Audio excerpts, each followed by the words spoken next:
Welcome to the Carousel. I am John. With me, I have Joey. Oh, right. My bad. I muted you guys. Oh, With no. me, I have Joey. Hi again. I have Jake. Yay, yay. And Scott is on sabbatical today. So, I like that word. Sabbatical. Yeah. Scottbatical. I actually Googled that word today. Scottbatical. I guess it just applies to professors, but... Oh, does it?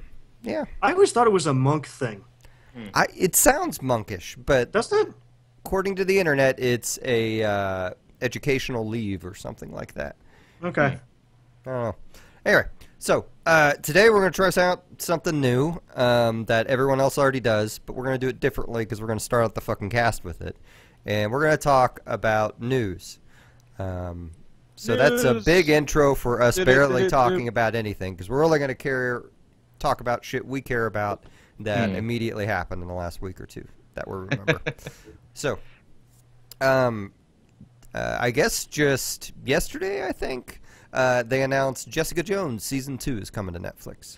Yay! I'm really curious. I was scared they weren't going to give her a second season at all. So really I'm excited about that. Yeah, there was a lot of talk around it being a one-season show that I had seen from one. I think it was the showrunners an interview with him or something like that.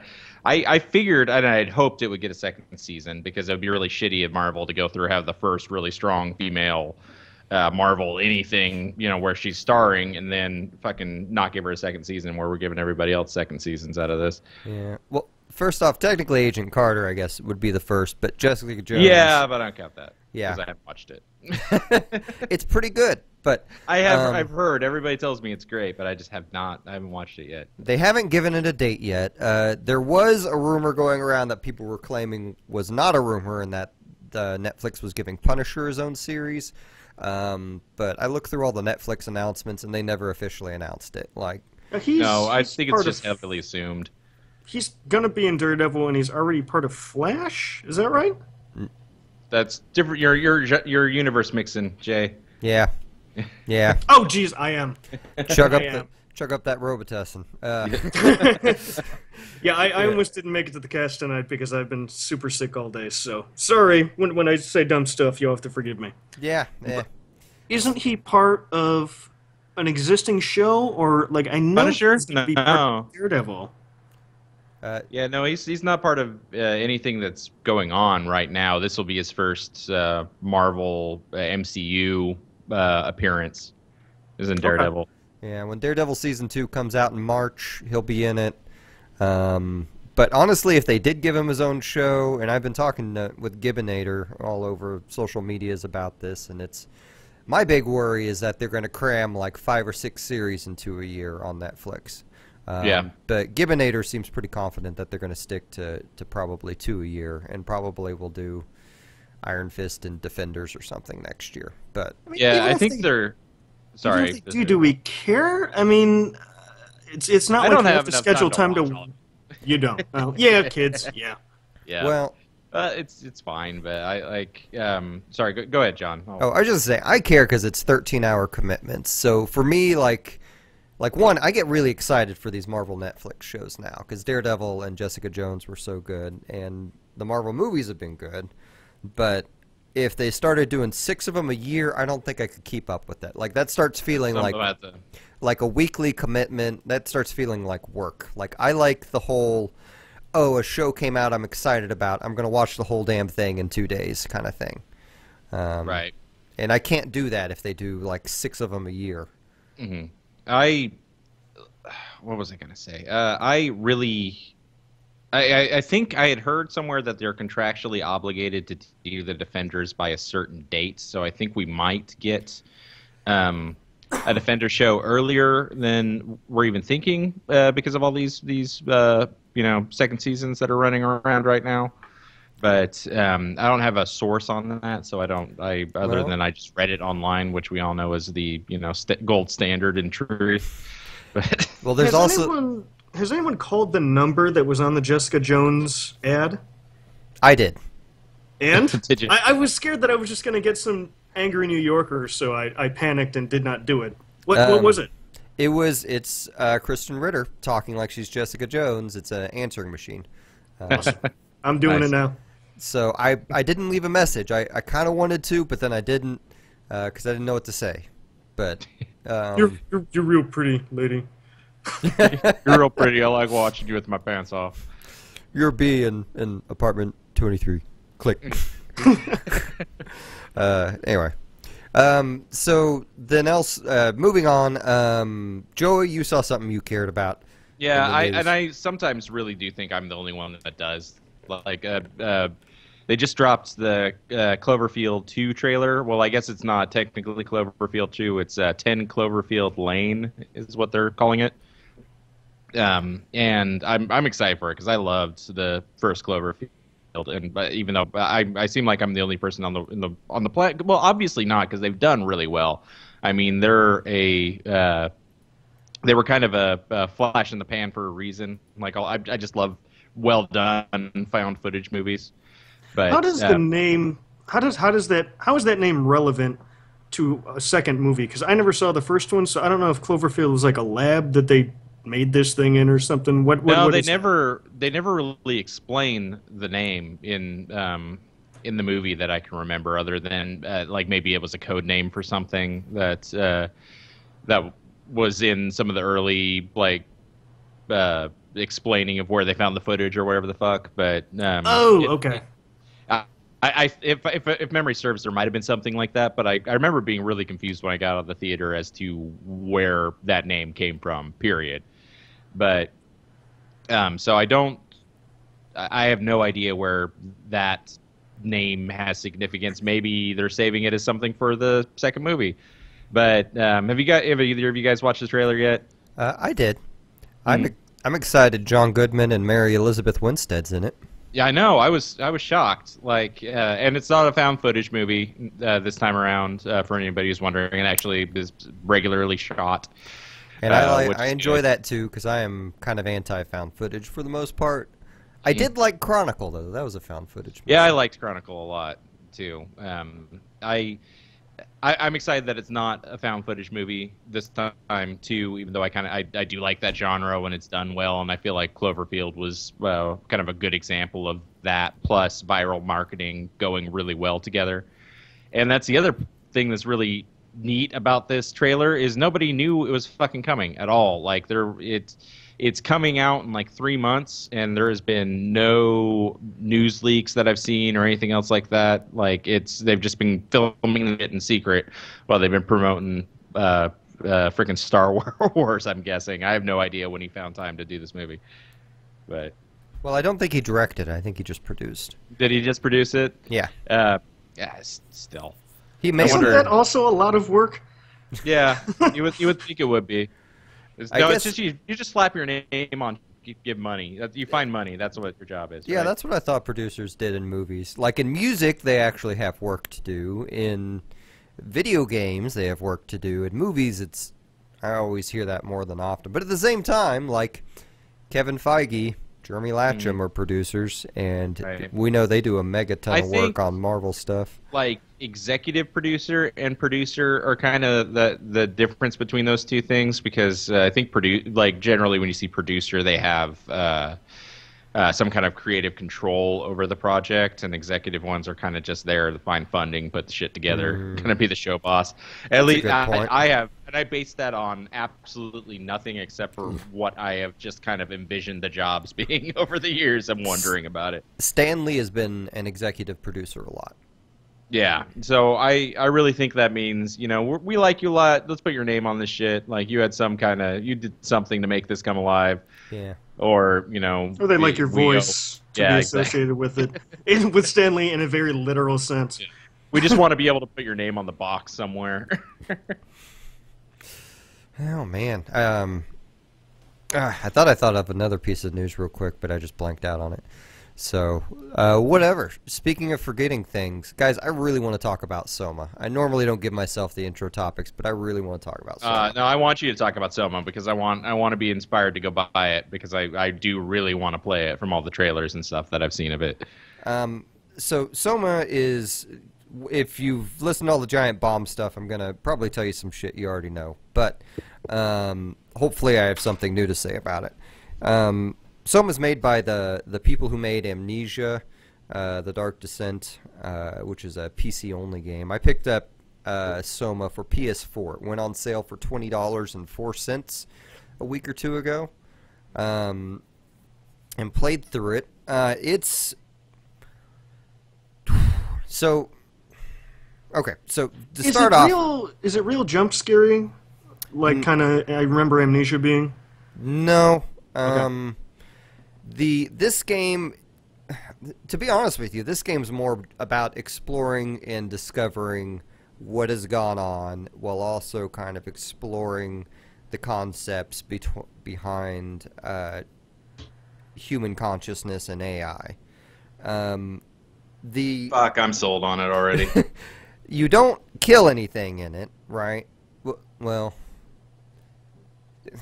okay, for practical purposes, there is no combat. There's occasional hiding. Generally, there are probably, I don't know, 6 or 8 areas or something like that, and each area will have a couple monster-type things in it that you have to hide from. So we're staying pretty much around the status quo of Amnesia, what we've had set up. Yeah. Right. Like, in my experience in playing Amnesia, you'd never actually... Well, okay. I only put a few hours into Amnesia, but all the monsters were invisible, unless my copy was glitched. No, I think at some point maybe you see like shadows or something like that, but yeah, they're totally invisible because I think who wants to spend time making models? So right, yeah, that requires getting a creative team together, and that's expensive. So my experience with Amnesia was it was an okay game that was made scary because it had a really good sound department. That's for sure. And yeah, it's absolutely for sure. And I've said it before on the cast, if you really go back a long time ago, but I was really into making like noise music like 10 years ago, just into fucking power noise and you know, just all this.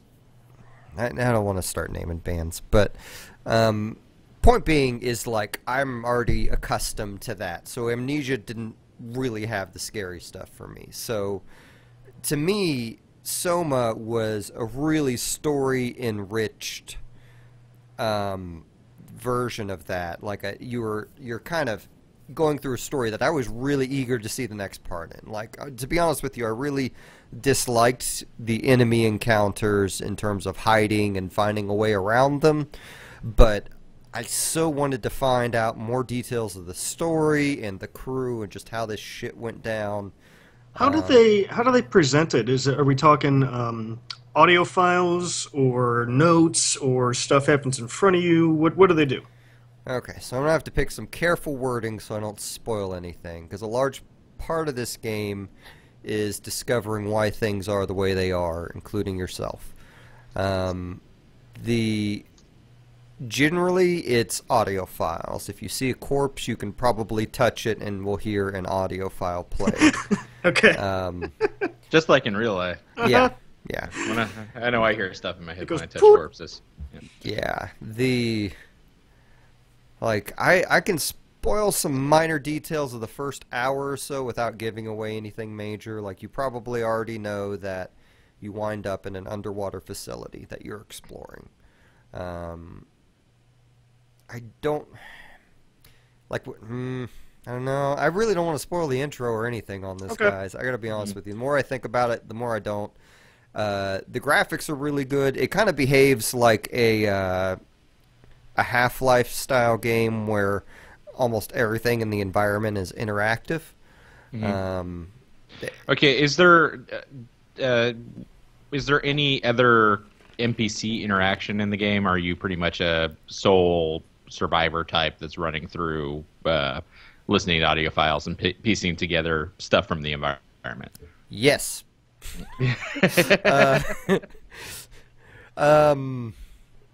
You talk with other NPCs. So okay. That does wind up happening. It's very... God, it's such a... what can I should have been thinking about this all day long, and Right, I how do you probably talk fucked about it up without spoiling it? because I haven't. Because I've been thinking about it the last week or two, and it's 10 hours long. It is a lot of loading screens on the PS4. I noticed. It's a really good-looking game though, and it is creepy as hell. But and it has that environmental sound. But because you're kind of this. It's almost like you're an archaeologist going along, figuring out what the fuck happened, and occasionally dodging things and discovering new things about yourself or the world around you. And it goes to some really weird places. And, you know, I called the ending about an hour or two before it happened. I told it to Susie, so I have a witness, but... You're not just saying it. But at the same time, it was executed well. Your main character kind of has a personality of his own, so you don't always agree with him. But at the same time, he's pretty out of his element. So, Are there dialogue choices or no, okay? this is a completely linear story.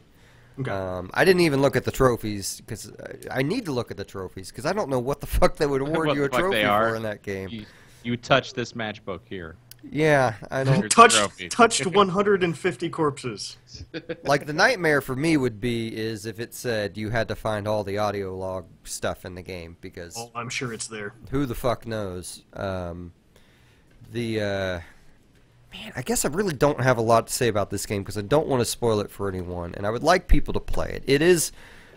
It does deserve some criticism though because it is longer than it needs to be, and I think some of the enemy encounters are straight up bad. Like, the enemies themselves are fascinating as fuck.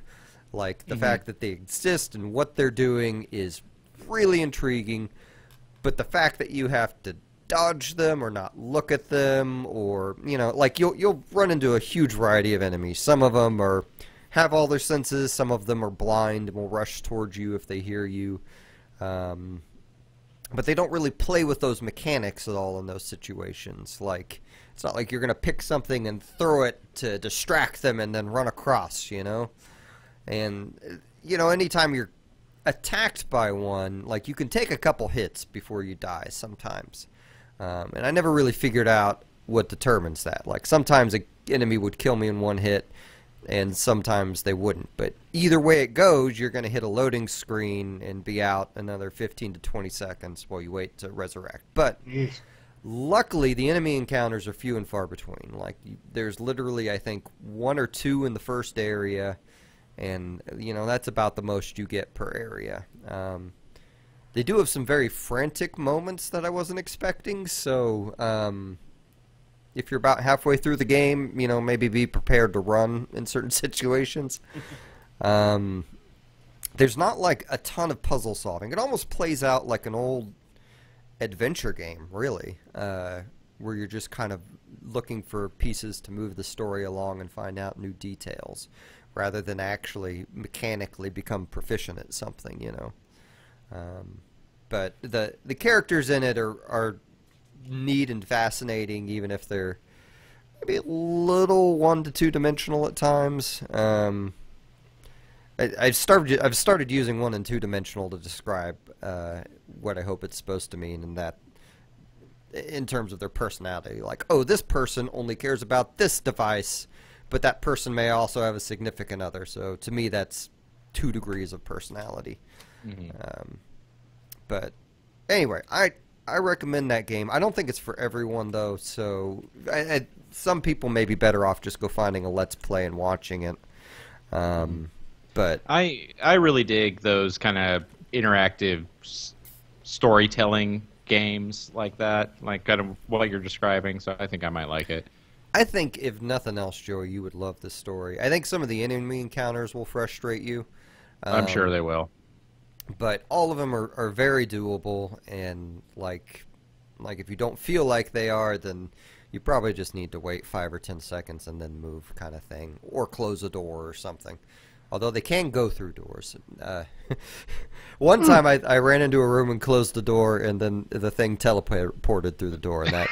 You're like, fuck. So okay, there's your jump scare, because that actually made me jump, because I wasn't expecting it.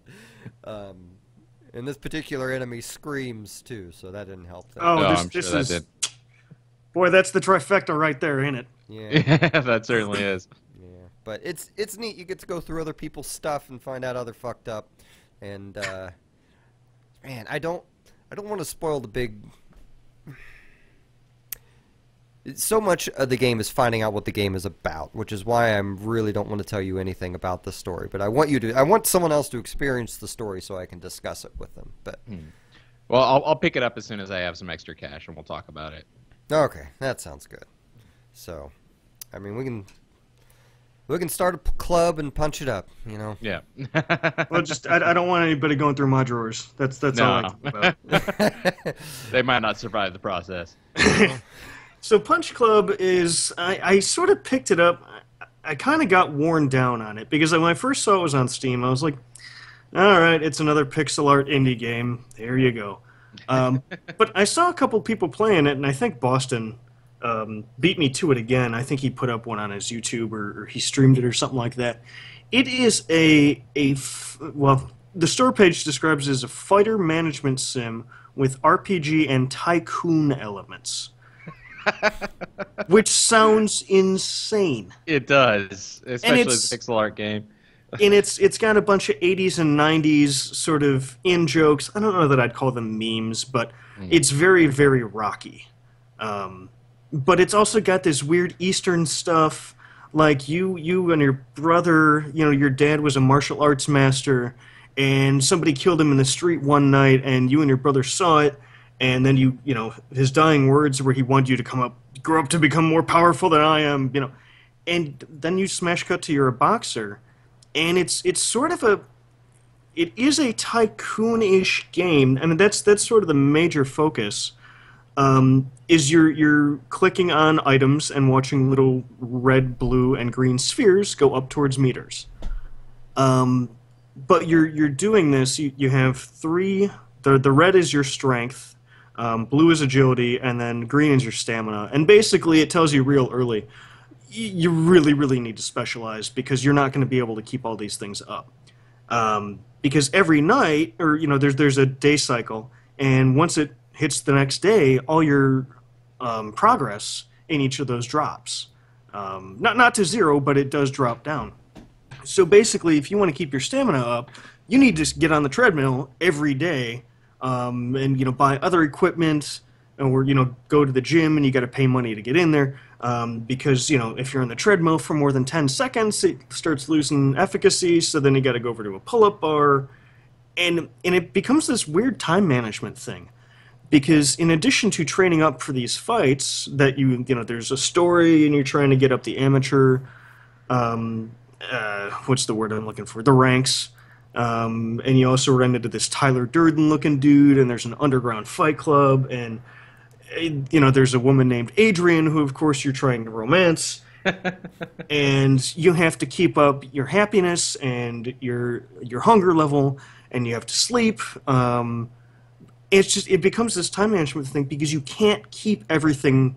You can't min-max stuff. You just have to sort of juggle, spin plates. And I don't know, something about it really grabbed me. It seems like it's just this Sisyphean task, trying to keep all this stuff up and progress. Because, you got to go work. If you want to eat, you got to go work. So... this is sounding way too real life for me. It kind of is. Time management. I gotta eat. I gotta sleep. If I don't sleep enough, I get cranky and. Does it make you feel bad for not working out in real life? No. No. But it is all that crap. But also, it's wacky as hell. I fought a bear. I fist fought a bear in the Siberian wilderness. Okay, I was about to ask if it was a Russian bear. Well, because that's the Rocky IV section. They send you off to Russia. So do you actually... is that actual gameplay when you fight the bear, or is it just you've met all these stats, you send your guy out, and you watch him fight a bear kind of thing? It's definitely more the latter. You don't control anything in the fights. Okay.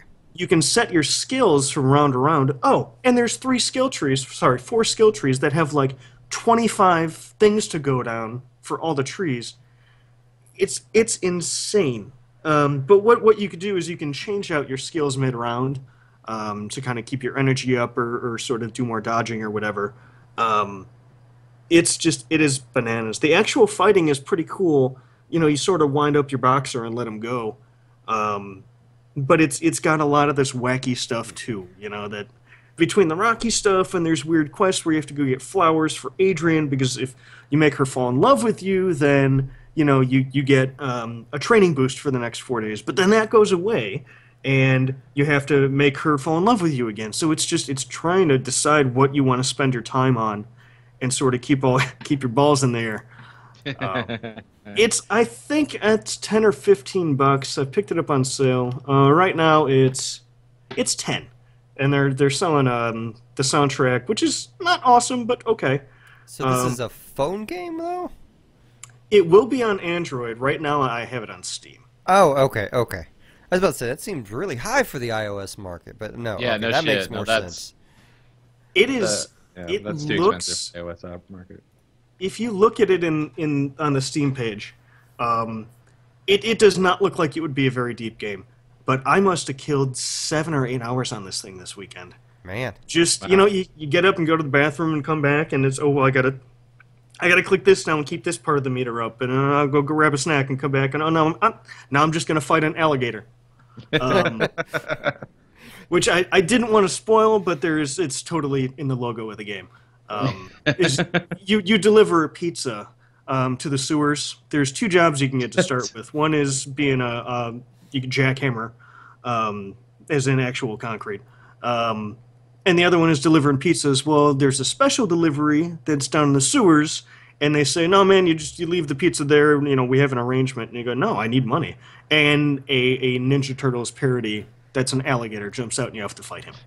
I was about to say, this sounds an awful like the live-action movie Mm-hmm. with the Domino's guys. Right, and it's got a lot of those jokes. So it's not as awful as like Guacamelee as far as the density of them. But if you can deal with a little bit of that stuff and you like Rocky movies, you probably look at them as an homage instead of an annoyance. So for $10, if it sounds up your alley, pick it up. Yeah, that's not bad. And the trees look pretty involved. I'm looking at it on Steam right now. I will at minimum add it to my wish list.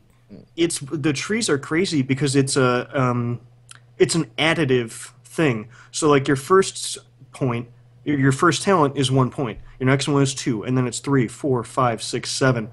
So you have to really pay attention to how you're spending these things and plan them out. So I did not like the strength guy I made. If you're going to try it out, I'd suggest agility and make sure you dodge. So there you go. That makes sense. Get punchy. Get punchy. Get punchy. I have no segue. Joey, talk about Diablo. Okay, I'll take that shitty segue and I'll roll with it. Just take it straight to hell. Yeah, I'll just take it straight to hell. But anyway, so I absolutely love the shit out of the console version of Diablo 3 for PS3. And I was super pissed off when they announced that they were going to do the expansion as like a whole separate game and only for PS4.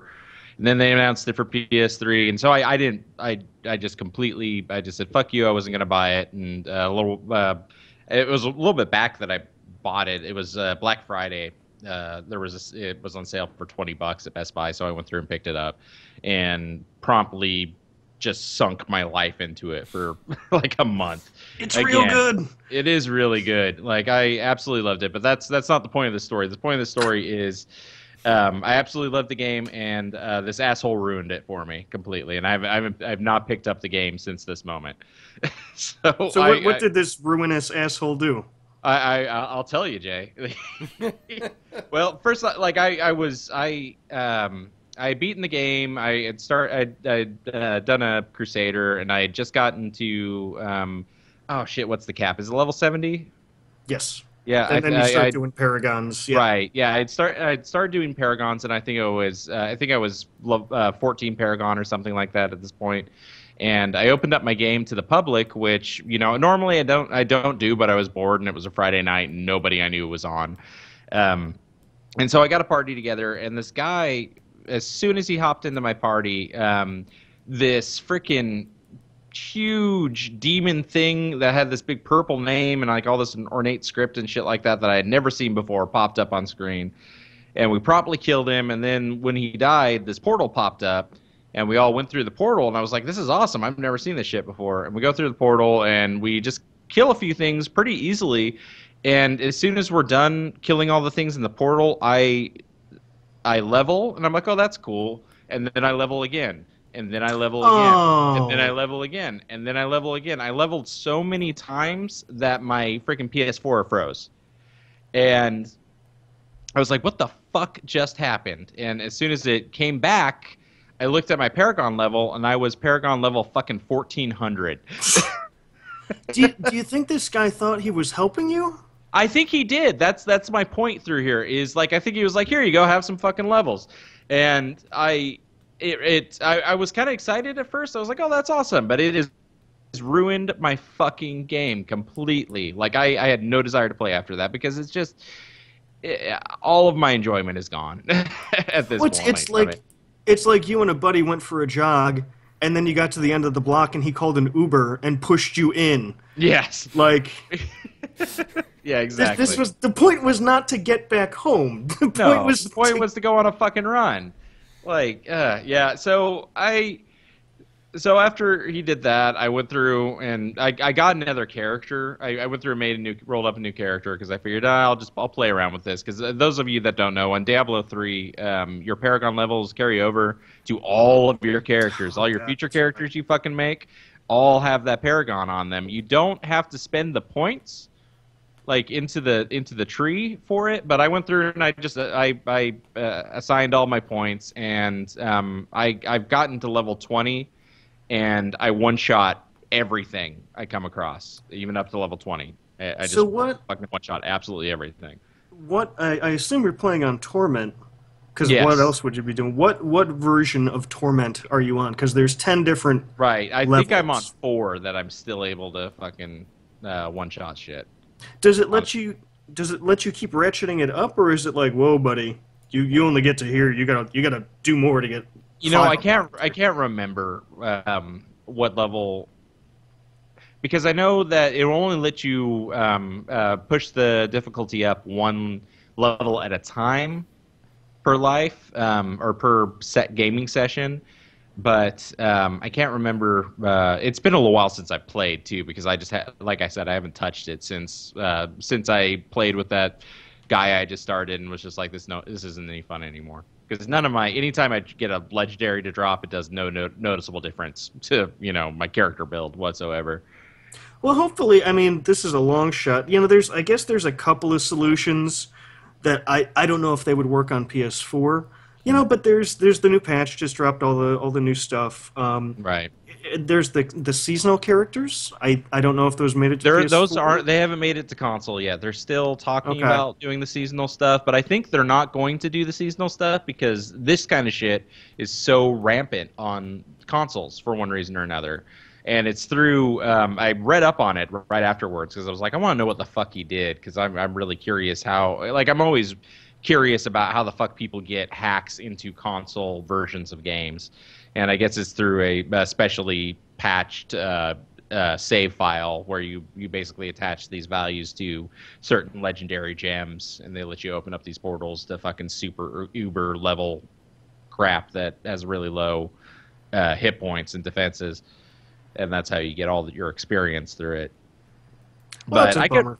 It's a bummer. I could probably do something like completely delete my saves and start over again, but I'm still going to lose all the progress I did before. It makes you log into their servers, doesn't it? No, it doesn't on the console version, and that's the other deal. Is they don't have complete curatorship of all of your characters, because it's optional to log into to the battle.net. Okay. Well, that's not perfect, but it sounds like you can actually at least make it workable to some regard. Yeah. Yeah, so I could make it workable to some regard if I wanted to continue, but honestly, even past that, it's just kind of killed my desire to play at all, because I've experienced Godhood, and anything less than that is just gonna feel flat. Anything less than Godhood is unacceptable. It's unacceptable. Yeah, so that's my experience with Diablo 3 now.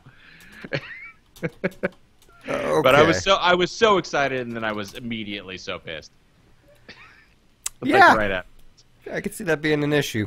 Yeah, but I guess it's rampant on consoles, and that's actually a low level of Paragon. There's people that have like fucking. It's ridiculous how many Paragon levels some of these hackers have.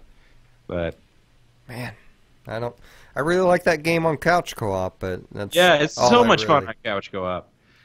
I had a real good time that time playing with you, Matt, and Sam, and I had a good time playing with Susie, and I just never played it again. That's like the only way I can interact with that game for some reason. Right, it's on the couch co-op. Me and Sam used to do it all the time. We would just make new characters and go through and play couch co-op for a while. I wish that they gave you separate loot or gave you like 2 copies of some of the loot or something like that, because that was what was the kind of bottleneck in that, was we would have to sit there and trade loot for each of our classes. Be like, okay, this says dexterity here. We'll give that to you. Let me get these. Yeah, Because whoever runs over them just fucking picks them up, and then we divvy it out every so often. On the PC, everyone gets their own. You don't even see the stuff that drops for other people. Right, but and you that's how it can't is do that on online. the same screen. Yeah. Yeah, you can't do it on the same screen. And also, whoever is going into their menus, like, it's just their menu on the main screen, which is super frustrating. Well, that's just couch co-op, though. That's not a network play. No, yeah, that's just couch co-op. It's still one of the most fun couch co-op experience. No, fuck that. It's the most fun couch co-op game I've ever played on, like, a PlayStation system. I love it. It's the most rich of all of them. Well, those experiences are so few and far between They nowadays. really are. It makes me sad. Like, Gauntlet's pretty good, but... Yeah, I've been wanting to play Gauntlet more. It's not as rich as Diablo is. Oh, yeah, no, it doesn't have as many... Man, I don't... The problem is I don't think... How can I not be a condescending prick? I yanked the ripcord on Gauntlet about 10 minutes in. Yeah. I gave it a first shot, I think. I did not. I played it by myself, and I'm not going to judge it by that, but... I guess, to me, these games are all kind of brainless, kind of click-on-things type games. But Diablo has more systems in it to distract you that you're just kind of clicking on things. No, it's a hoarder game like anything else. It's one of those loot table hoarder games, and I'm fine with that. I get super fucking addicted to those type of games for whatever reason. Did either of you guys play the Tomb Raider game that had the couch co-op? Was it Trials of Osiris or some shit like that? I played the first one. That's the Destiny thing. I have it. It's actually a lot of fucking fun. I liked it a lot. I wish I could get people to play it with me. Yeah, me and Susie played that one a whole bunch, and I don't know why we stopped. I think we just forgot about it one day and never went back. But yeah, and I've heard the sequel's real good too, but I haven't played it. I really liked I liked the first one a lot. I thought it was really fun. It was fun having to solve the puzzles together and everything like that in it. I've heard the sequel's more Diablo-like, oddly enough, but it's Diablovian. Yeah. You know, I would play a fucking platform all-star themed Diablo-style game, like like if Xbox is just like, let's put Lara Croft and Master Chief and I don't know who else they have. Like the Gears guys all in some weird-ass Diablo game where you can get loot and dress up like each other. I am down. Nice! They're all over that shit. I'd do that for PlayStation 2, but who would be in the PlayStation? Crash Bandicoot and Nathan Drake. And Well, Kratos. Basically everyone in... I want to see Kratos and the guy from Infamous hang out. That's what I want. Yeah. well, then just play Sony... PlayStation Battlestar Lucky Super Happy Royale or whatever it was called. Okay, I guess I lied. I don't want to see... I want to see them hang out in a Diablo environment. Or just, like, kick it, go get some tacos. Yeah, yeah. I just want to see him... I want to see bowling. Kratos get annoyed by everyone else in the Sony universe. Anyway. Yeah. So, speaking of... the Sony... Okay, I got nothing. I listened to the audiobook for Futuristic Violence and Fancy Suits. Yay! I seriously was this close to picking that for this week, too, because I had talked about it yet. Well, and I just finished it, I think, last week. Oh, did you? you know, it came out in October. This is a new book by David Wong. For those not familiar with David Wong, he wrote John Dies at the End, and this book is full of spiders. And he's also the editor-in-chief of Crack.com. Yeah. So, like, I'm a huge fan of his other two books. This one, I like it, but I kind of feel like he played that first Tomb Raider game and saw all her death sequences and thought, I want to make a book out of these. Yeah, it kind of did. I don't know what it was. Like, I liked the book a lot, but I did not like it as much as, like, John Dies at the End or This Book is Full of Spiders. Like, I'm still excited to read the sequels of it, but there was something about it, and that was part of it. Like, because they tortured the fuck out of her throughout that book. Like, she is a punching bag throughout the entire thing. And she's mostly a damsel in distress half the time, yeah, too. she is. But she's also a damsel in distress that just doesn't give a fuck at certain points, which I found somewhat refreshing. It's in that she still talked back. She still was like, she didn't shy away from pain a lot in it. Like, she didn't shy away from. I still feel like she was strong, but she wasn't equipped to deal with that kind of situation, and that's kind of a driving force in the book. Well, and I read an interview with him on it because I thought he had to have done this intentionally. Like, he had to have sat down and thought, I want a situation where my main character is completely fucked in every situation they get in, and then he thought up this girl. But the interview I read actually said that he wanted to make a futuristic world and then take a character who had no business being there and make them have to deal with it. Which, I mean, it's at the end of the day, everything he set up makes sense. But I guess maybe to rewind a little bit for the audience and Jake and everyone, the premise of this book is I forgot her name, but the main character is a girl from a trailer park. Zoe, that was it. And Zoe, and this is, I think, 60 years in the future? Yeah. Something like that. She's kind of chubby. She lives in a trailer park. And she, basically, she's never met, well, she met her biological dad one time, but beside the point, she pretty much doesn't know her dad at all. He dies, leaves her shit, and suddenly there's just a ton of bounties on her head. Okay. So because he's this super rich dude, and she leaves her all of his shit. Yeah. Okay. Yeah, but they don't know that at first necessarily. It's actually a little ways, probably fourth into the book before they get there. But a lot of the beginning of the book is just her trying to survive because everyone is randomly trying to kill her. And in this future, the way I'm pretty sure David Wong came up with the people of this world and all the bad guys was he's read YouTube comments all day and out and then fueled them into these horrible, horrible people. Like you have people with cybernetics and whatnot, but everyone is streaming shit all the time. Yeah, there's this new social networking thing called Blink that everybody has implanted somewhere, or small cameras somewhere on their person where they're streaming these live feeds constantly and are constantly trying to view any kind of crazy shit that's going down and trying to get more followers. So it's all fairly big satire around social networking and things like YouTube and Twitter. But yeah, it's and you'll have feeds where you'll have, serial killers that will have a huge amount of followers because they'll do certain things online. And it just goes that way everywhere, and everyone is very. Although I don't think we witness a rape in the book, everyone talks very rapey and yeah. The city they go to is a city that is like Dubai on fucking internet steroids. And it's located in my home state of Utah, which I love because there is just so much fucking desert out there that no one lives in whatsoever. So it would be the perfect place for just this fucking Las Vegas like meets the Thunderdome fucking crazy ass place.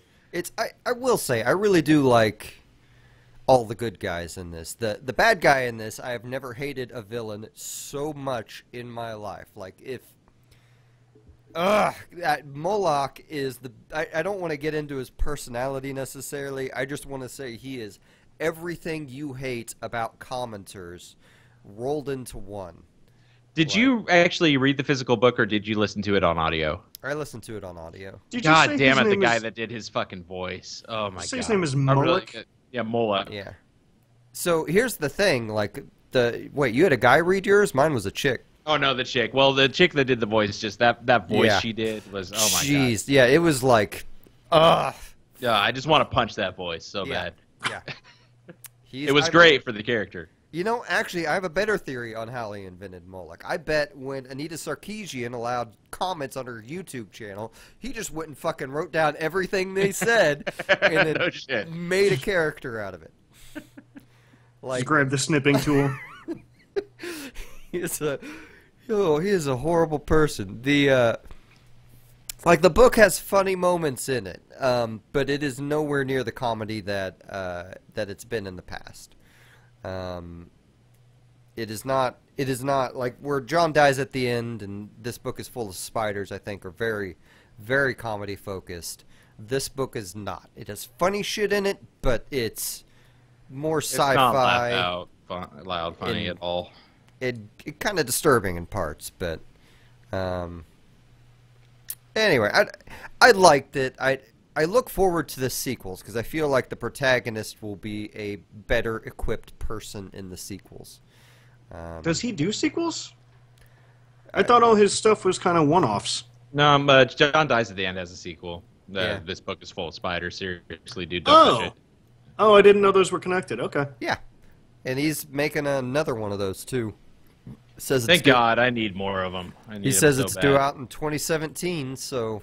You know, if he decides to do another ultraviolence one, that'll probably be 2018 or something. But I like his writing style, and he's become a lot more coherent after the first book. So, but in my opinion, if you haven't read John Dies at the End or this book is full of spiders, you should probably read those first. Yeah, and then maybe read this one. Real solid movie. John Dies at the End too. I mean, not like the sequel. As in, it is also a very solid movie. Yes, it is a very I like it for all of its little differences from the book. I still watch it every so often. I liked it. It captures the essence of the book real good, and they put in a lot of the more memorable scenes from the book. They did. So, I need to watch that again sometime. Anyway, we gotta keep this thing moving. We got one email, but first, before we archive this streams, okay, I got nothing. I'm not. Yeah, which would be an atrocity, John. That's just gonna be here. An atrocity. What the fuck is this thing you put in the list, Joey? I know, the Atrocity Archives. I just got done reading a book called The Atrocity Archives, which is the first in a series of books called The Laundry, and it's by a British author, and it follows a guy who works for a super duper secret branch of the British government that is trying to save the world from Cthulhu-like beings that are always just around the horizon. But they are summoned almost entirely through computer algorithms, and he's a hacker. Okay. Which like the description of it and those things just sold me immediately. I was like, "Fuck yes, let's do this." And getting through the book, I'm fairly disappointed with the end result of it, because the book goes into a shit ton of detail about the technology used in summoning the demons, in how the demons aren't really demons, they're just extraterrestrial consciousnesses that have survived in other parallel universes, and they take a lot of the magic and the fun out of Lovecraftian stuff that way. Like it is 95% kind of shoehorning electrical engineering terms into supernatural occult stuff. This sounds like Persona summons Cthulhu as written by Christopher Nolan, is what you're describing to me. Yeah, like I'm trying to think if there's somebody that's more technical than Christopher Nolan to have written it, because like it is fucking super technical. like one of the major plot points. Like this isn't technical. Like the part of the comedy of the book is that the Laundry, the super secret agency that governs over all this shit, is a bureaucratic nightmare.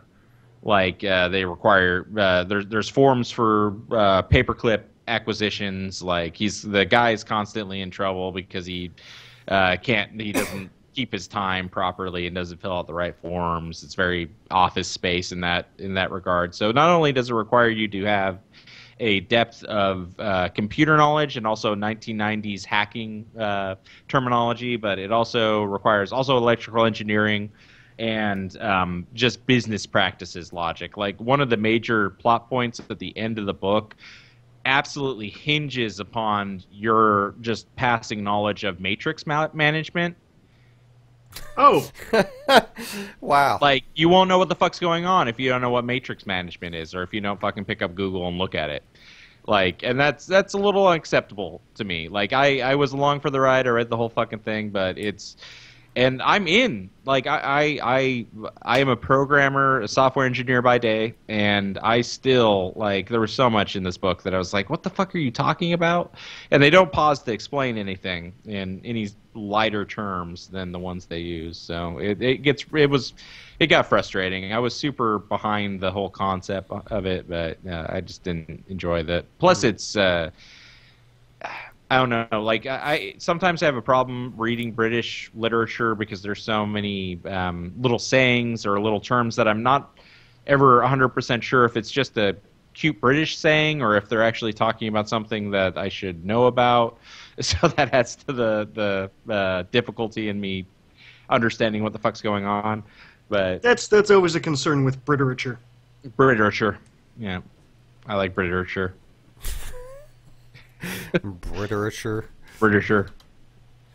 But yeah, and there wasn't hardly any fucking Cthulhu monsters in it. There was like because the Atrocity Archives is 2 short novellas back to back, and the first one there's a couple of kind of creepy moments, and there's only really one monster in that part, and then the second part there's not really a whole lot to speak of in the terms of monsters. Like it's all just interdepartmental politics is like the entirety of the second book, and it's frustrating.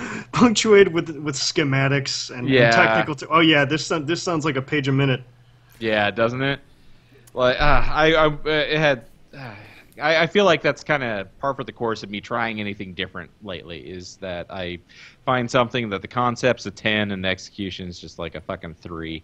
No, man. That sucks. And I'm depressed, but I'd hoped it would be good. Well, eventually someone will steal the idea and make it good. Yeah. Yeah, hopefully they will. Okay, so you guys ready to move on to our email? Yes. Yo. Okay. This is from Ian. To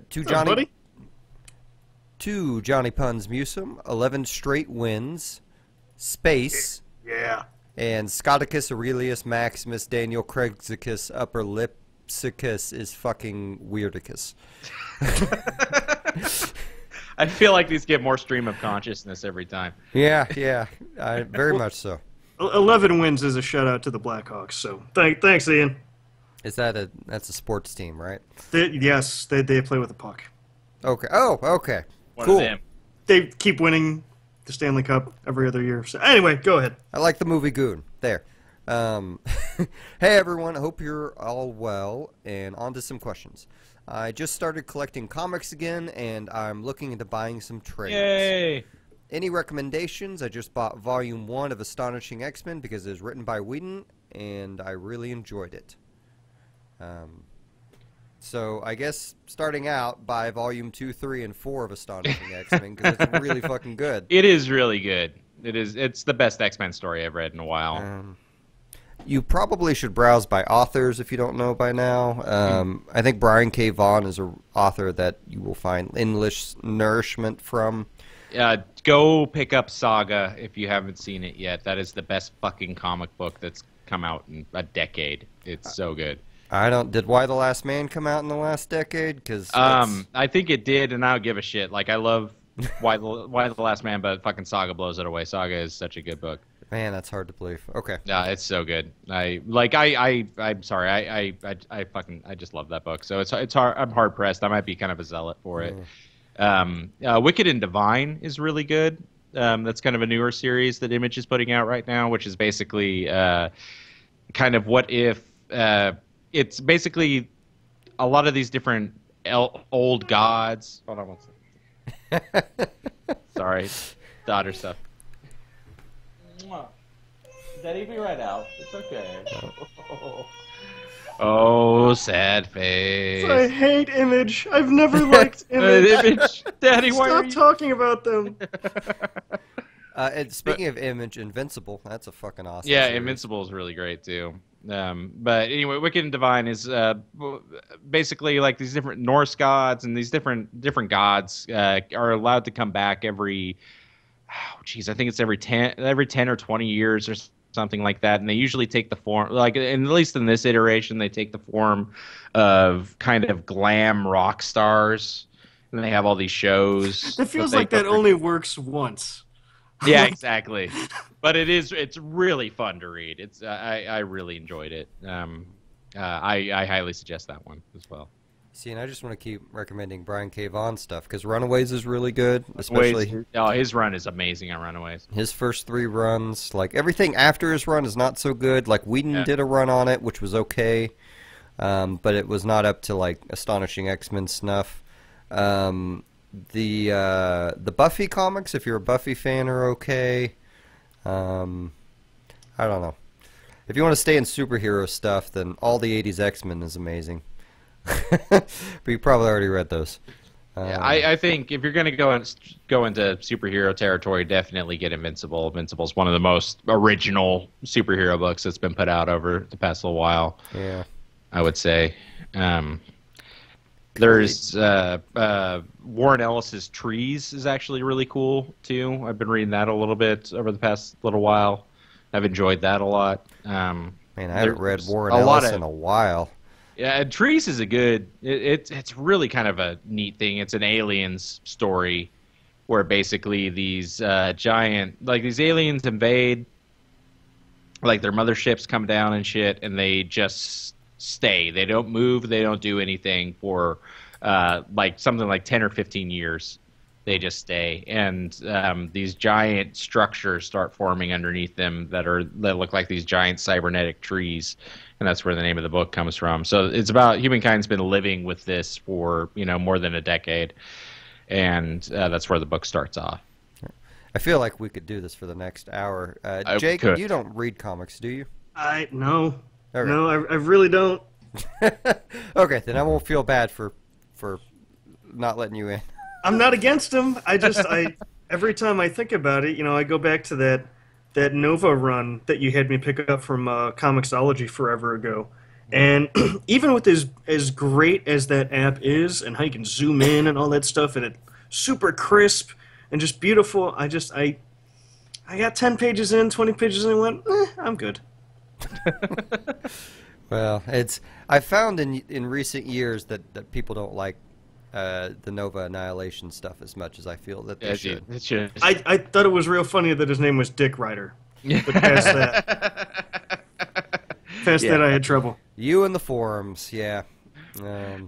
You should try, Jay. You ought to pick up at least an issue of Saga and read a little bit of it. Do you like space opera type stuff, like Star Wars, be kind of fantasy, sci-fi stuff? I used to think I did. Yeah. Man, I haven't read any of the new Star Wars stuff either. But I haven't either. So he's got one more question on here. Lastly, what are your thoughts on the Oculus Rift? Do you see it becoming... Too expensive. Do you see it being a mainstay once the price goes down? Do you think any current IPs would be perfect for it? Love the cast, Ian. Well, we love So, you, Ian.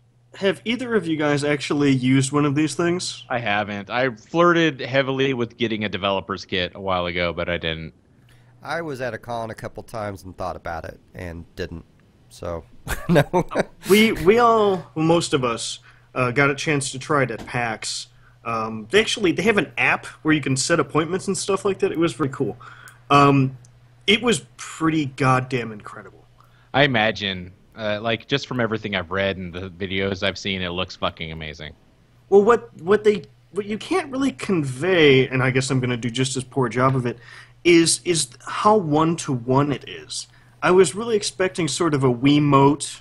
Right, kind of some lag and some, 20, 30 millisecond delay, something like that. Enough that you would notice it. Where you can live with it with a Wii controller. It's annoying, but you can live with it. When it's the entirety of your vision, that would be rough, and it's real good. I'm not sure that it's going to be perfect for every genre, and I think if it doesn't become a mainstream, the majority of gamer households have one, that'll be why. Because not only is it $600, and I understand why the hardware needs to cost that. Right, because they keep that refresh rate up, it's got to be some fucking fast Twice. shit. Yeah, twice. Uh-huh. But here's the thing. I have a 970, and I went to check it, and the recommended specs say, yeah, you'll be okay. And then I went and actually downloaded their app and the benchmarking stuff, and it was like, no, buddy, you're not running this. And, I got my computer on sale, so I got a real good deal on it. But it was like, still, it's like a $1,500, $1,600 machine, a year ago. Yeah. And I can't run this? So you're dropping $2,500 for this? And I understand why, even if it's not too expensive for what it is, it's too expensive for your average person. And I think that's going to be its major hurdle. Yeah, I think that is going to be a major hurdle, and I think the internet is feeling that now, like just from the sticker shock of the device. But they're really not taking into account like your PC has to be fucking really up to snuff to run this at all. Like fuck your USBs. Crisis benchmarks back in the day. This is going to be really heavy for you to be able to run it. Honestly, I think I'm most afraid of the USBs. Like 3 USB 3, or was it? Yeah, 3 USB 3.0s and 1 USB 2.0. I thought you said pornos. I thought he said that too. Well, and that comes back around. Slots. That's Beastcast was talking about this on Friday. If this thing takes off, it's gonna be because of porn. Oh yeah. Oh fuck yeah. That's porn and horror games. I think are the two best applications for this. Now, is that horror with a W? Both. There's some crossover there, I think. Yeah, I don't think this is gonna. Like, I think they were smart in bringing out a high-end device to the market for the public's first real impression of virtual reality. But I don't think. It's going to be 5-10 years before you start seeing virtual reality in everyone's household, like a console or something, if that happens at all.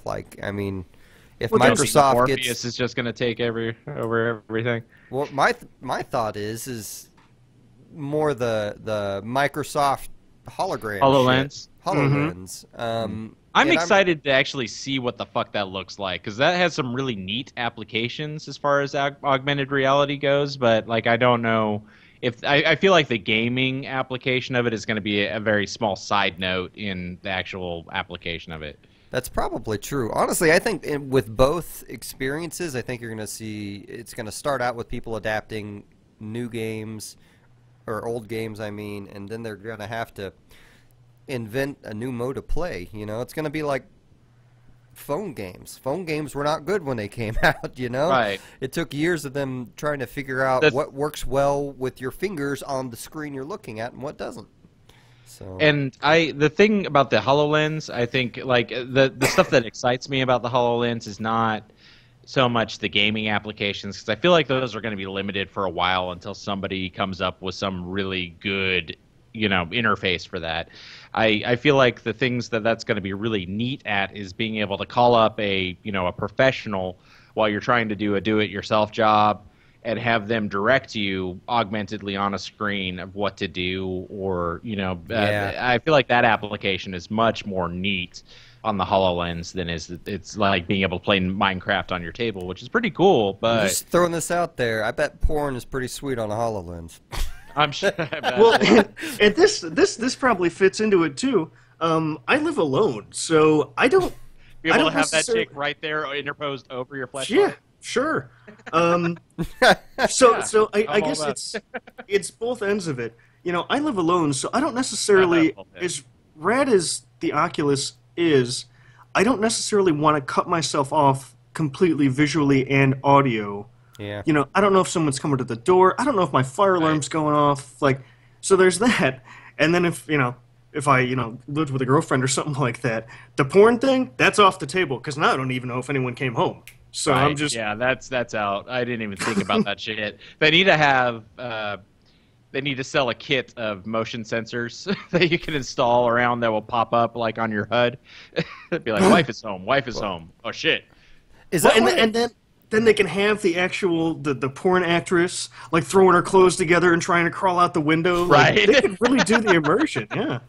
so That would be great. Did I hear? Maybe you guys heard about this. Is the Sony device supposed to have a camera on the front so that you can switch to the real world every once in a while? I don't know. I haven't read much on the Morpheus since I had heard about it, but I have not either because I really think it's, as awesome as Sony is at certain stuff, when it comes to hardware, peripherals, stuff like that, they're very Me Too, and it never seems like it hits. They had the PlayStation Eye, and then they had the wands, and then they, I don't think they're very good at being iterative. I think they No. do best when they come up with their own ideas, so I haven't paid too much attention. right, they're Yeah. not innovators. Well, and I'm curious about it, but at the same time, like the only way I'm going to be able to afford one of these things is if they come down to about $400 and work on what I already own. And even then, that's still a big order. That's something I'll have to plan for probably a year to be able to afford. And I don't see that happening anytime soon, as much as I would like an Oculus. I kind of regret not doing the Kickstarter now that I know they're giving away the models for free, but my computer wouldn't be able to run it anyway because I would need a new video card. Exactly. So, and I'm pretty sure I don't have that many I'm pretty sure I have exactly one USB 3.0 port on my computer. So I'd have to go buy I have 3, but they go to my Surface, like in my docking station, so that's not helping. Oh yeah. I'm guessing they wouldn't let you plug them all into one, but I don't know. Yeah, well, I don't think they would, because if you need 4 USB ports, Yeah. Obviously that's going to be one of the major bottlenecks. So, yeah, you probably can't just get an adapter. Like, to me, that Right, sounds to like get a 'em whole new all out. motherboard. Like, even if I put like a PCI card in there and that had 2 or 3 of them on there, would that even qualify? I don't fucking know. Anyway, so I guess let's go ahead and wrap this up, guys. Joey, where can we find you? You can find me on github.com/Joey Nebula and also on twitter.com/Joey Nebula. I always throw the GitHub thing out as a joke, but maybe somebody will look at my code base at some point. Jake, where are you hiding at? I'm the other Jay-Z on Twitter. That's JZEE. I'm also on the TVGP Game Club cast. We just did an episode last week. But be sure to download the MP3 instead of watching it on the E1M1 Network's Twitch archive because I'm a dumbass and did not actually stream my own audio. So it's just Scott talking to the Nintendo just talking to the ether. And I also forgot to plug us on that show. So I just did Captain Assfuck is what I was on that evening. But those are the places where you can find me. Okay. Well, you can buy my music at musim.bandcamp.com, MUSIM. You can rate and review us on iTunes. You can find past broadcasts on thecarouselpodcast.com. Follow us on Twitter, Carousel Podcast, and join the Facebook group, which is called something with the word carousel on it. Who cares? No one cares about Facebook. I think it's the Carousel Podcast or something. Yeah, but that's our most active community, John. Don't fuck them. I know. I love the Facebook group. I'm just bitter about Facebook in general. I understand. It's going to be after the election year before I can deal with Facebook again. But anyway, so thank you everyone for joining us, and we'll see you next time. Bye. Bye, guys. Okay, that was nice and clean, so that will be easy to cut. So titles. I got a couple I like here. I think the winner is anything less than Godhood, but let's just go through them. Touching corpses, going through strangers' drawers, You touched 1,000 corpses. I actually think it was like 100. Yeah, it might have been. It's a little Rob Zombie-ish.